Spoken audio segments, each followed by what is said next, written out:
I first met in person with Mary E. in the summer of 2007. I had arranged with her husband of 15 years, Terrence, to see her for an interview. Mary had initially agreed since I was not a newsman, but rather an amateur writer, gathering information for a few early college assignments and, if all went according to plan, some pieces of fiction. We scheduled for an interview for a particular weekend when I was in Chicago on unrelated business, but at the last moment, Mary changed her mind and locked herself in the couple's bedroom, refusing to meet with me. For half an hour, I sat with Terrence as we camped outside the bedroom door, listening and taking notes, while he attempted fruitlessly to calm his wife. The things Mary said made little sense, but fit with the pattern I was expecting. Though I could not see her, I could tell from her voice that she was crying, and more often than not, her objections to speaking with me centered around an incoherent diatribe of her dreams, her nightmares. Terrence apologized profusely when we ceased the exercise, and I did my best to take it in stride. Recalled that I wasn't a reporter in search of a story, but merely a curious young man in search of information. Besides, I thought that at the time that I could perhaps find another similar case if I put my mind and resources to it. Mary E. was the sysop for a small Chicago-based bulletin board system in 1992 when she first encountered Smile.jpg, and her life changed forever. She and Terrence had been married for only 5 months. Mary was one of an estimated 400 people who saw the image when it was posted as a hyperlink on the BBS. Though she is the only one who has spoken openly about the experience, the rest have remained anonymous or perhaps dead. In 2005, when I was only in 10th grade, Smile.jpg was first brought to my attention by my burgeoning interest in web-based phenomena. Mary was the most often cited victim of what is sometimes referred to as Smile Dog, the being Smile.jpg is reputed to display. What caught my interest, other than the obvious macabre elements of the cyber legend, and my proclivity toward such things, was the sheer lack of information, usually to the point that people don't believe it even exists, other than as a rumor or hoax. It is unique because, though the entire phenomenon centers on a picture file, that file is nowhere to be found on the internet. Certainly many photo-manipulated simulacrum litter the web, showing up with the most frequency on sites such as the image board on 4chan, particularly the X-Focus Paranormal subboard. It is suspected these are fakes because they do not have the effect the true Smile.jpg is believed to have, namely sudden onset temporal lobe epilepsy and acute anxiety. This purported reaction in the viewer is one of the reasons the phantom-like Smile.jpg is regarded with such disdain, since it is patently absurd. Still, depending on whom you ask, the reluctance to acknowledge Smile.jpg's existence might be just as much out of fear as it is out of disbelief. Neither Smile.jpg nor SmileDog is mentioned anywhere on Wikipedia, though the website features articles on such other, perhaps more scandalous shock sites such as Hello.jpg or Two Girls, One Cup. Any attempt to create a page pertaining to Smile.jpg is summarily deleted by any of the encyclopedia's many admins. Encounters with Smile.jpg are the stuff of internet legend. Mary E.'s story is not unique. There are unverified rumors of Smile.jpg showing up in the early days of Usenet, and even one persistent tale that in 2002, a hacker flooded the forums of humor and satire website Something Awful with a deluge of Smile.dog pictures, rendering almost half of the forum's users at the time epileptic. It is also said that in the mid to late 90s, Smile.jpg circulated on Usenet as an attachment of a chain email with the subject line, "Smile, God loves you," yet, despite the huge exposure these stunts would generate, there are very few people who admit to having experienced any of them, and no trace of the file or any link has ever been discovered. Those who claim to have seen Smile.jpg often weakly joke that they were far too busy to save a copy of the picture to their hard drive.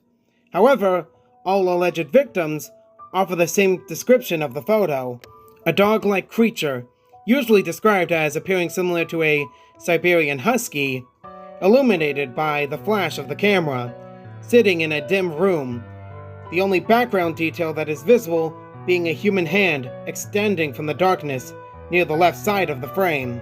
The hand is empty, but is usually described as beckoning. Of course, the attention is given to the dog, or dog creature, as some victims are more certain than others about what they claim to have seen. The muzzle of the beast is reputedly split in a wide grin, revealing 2 rows of very white, very straight, very sharp, very human-looking teeth. This is, of course, not a description given immediately after viewing the picture, but rather a recollection of the victims who claim to have seen the picture endlessly repeated in their mind's eye during the time they are, in reality, having epileptic fits. These fits are reported to continue indeterminately, often while the victims sleep, resulting in very vivid and disturbing nightmares. These may be treated with medication, though in some cases it is more effective than others. Mary E., I assumed, was not on effective medication. That was why, after my visit to her apartment in 2007, I sent out feelers to several folklore and urban legend-oriented news groups, websites, and mailing lists, hoping to find the name of a supposed victim of Smile.jpg who felt more interested in talking about their experiences.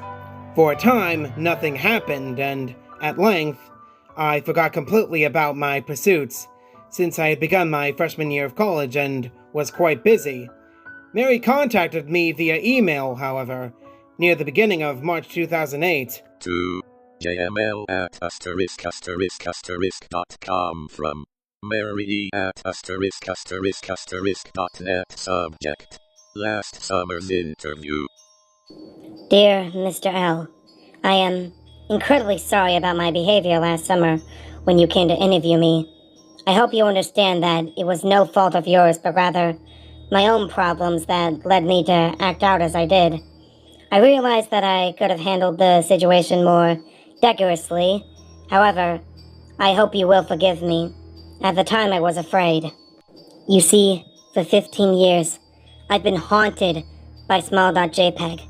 Smile. Comes to me in my sleep every night. I know that sounds silly, but it is true. There's an ineffable quality about my dreams, my nightmares, that makes them completely unlike any real dreams I have ever had. I do not move and do not speak.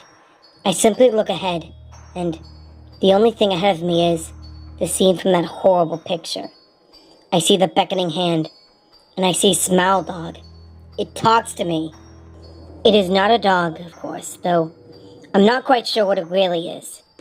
It tells me it will leave me alone if only I do as it asks.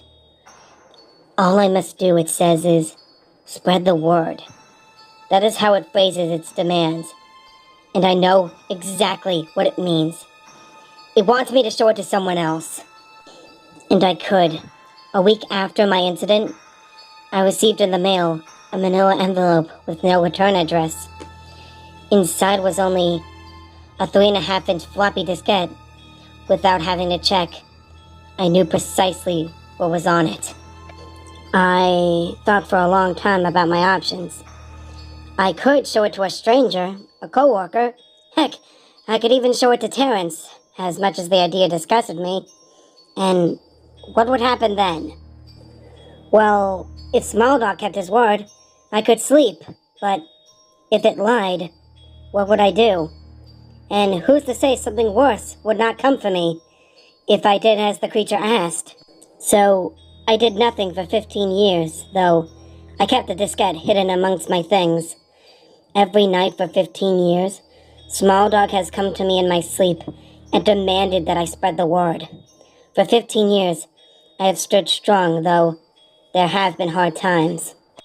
Many of my fellow victims on the BBS board, where I first encountered Smile.jpg, stopped posting. I heard some of them committed suicide. Others remained completely silent, simply disappearing off the face of the web. They are the ones I worry about the most. I sincerely hope you will forgive me, Mr. L, but Last summer, when you contacted me and my husband about an interview, I was near my breaking point. I decided I was going to give you the floppy diskette. I did not care if Smeldog was lying or not. I wanted it to end.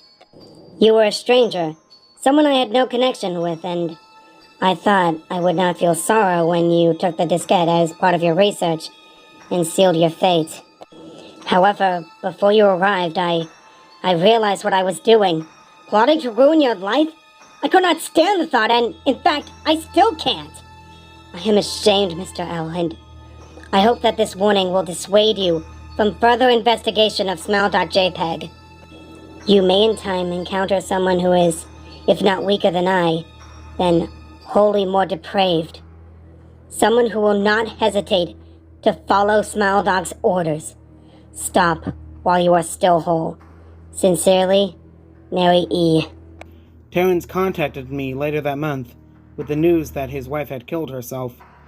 While cleaning up various things she'd left behind, closing email accounts and the like, he happened upon the above message. He was a man in shambles. He wept as he told me to listen to his wife's advice. He'd found the diskette, he revealed, and burned it until it was nothing but a stinking pile of blackened plastic. The part that most disturbed him, however, was how the diskette had hissed as it melted, like some sort of animal, he said. I will admit that I was a little uncertain about how to respond to this. At first, I thought perhaps it was a joke, with the couple belatedly playing with the situation in order to get a rise out of me. A quick check of several Chicago newspapers and online obituaries, however, proved that Mary E. was indeed dead. There was, of course, no mention of suicide in the article. I decided that, for a time at least, I would not further pursue the subject of Smile.jpg, especially since I had finals coming up at the end of May. But the world has odd ways of testing us. Almost a year after I'd returned from my disastrous interview with Mary E., I received another email. To JML at ***.com from Elsa here 82 at ***.com subject. Smile. Hello.